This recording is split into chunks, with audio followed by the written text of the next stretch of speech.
Bonjour à tous, j'espère que vous allez bien aujourd'hui. Nous prenons la lecture de 2 Samuel chapitre 10 aujourd'hui. Gloire à Dieu. Après cela, le roi des fils d'Amon mourut, et Hanoun, son fils, régna à sa place. David dit, je montrerai de la bienveillance à Hanoun, fils de Nachash, comme son père en a montré à mon égard.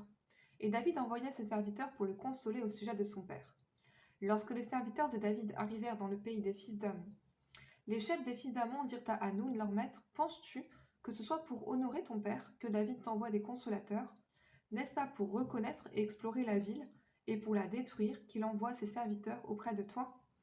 Alors Hanoun saisit les serviteurs de David, leur fit raser la moitié de la barbe, et fit couper leurs habits par le milieu jusqu'en haut des cuisses.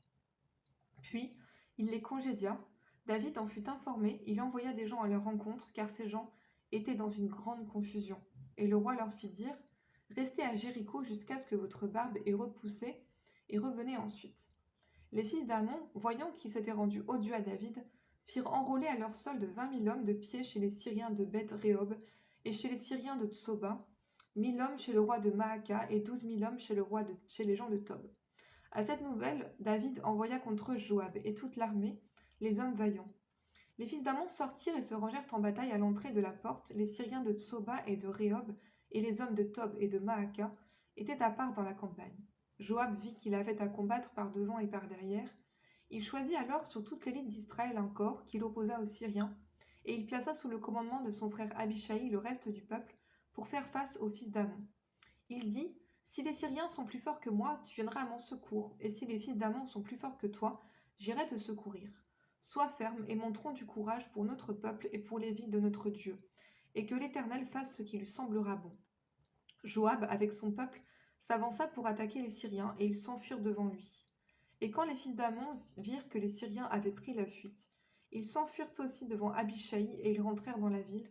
Joab s'éloigna des fils d'Amon et revint à Jérusalem. Les Syriens, voyant qu'ils avaient été battus par Israël, réunirent leurs forces. Hadadézer envoya chercher les Syriens qui étaient de l'autre côté du fleuve, et ils arrivèrent à Élam, ayant à leur tête Shobak, chef de l'armée d'Hadadézer. On l'annonça à David, qui assembla tout Israël, passa le Jourdain, et vint à Élam. Les Syriens se préparèrent à la rencontre de David, et lui livrèrent bataille. Mais les Syriens s'enfuirent devant Israël, et David leur tua les troupes de 700 chars et 40 000 cavaliers. Il frappa aussi le chef de leur armée, Shobak, qui mourut sur place. Tous les rois soumis à Hadadézer, se voyant battus par Israël, firent la paix avec Israël et lui furent assujettis. Et les Syriens n'osèrent plus à secourir les fils d'Amon.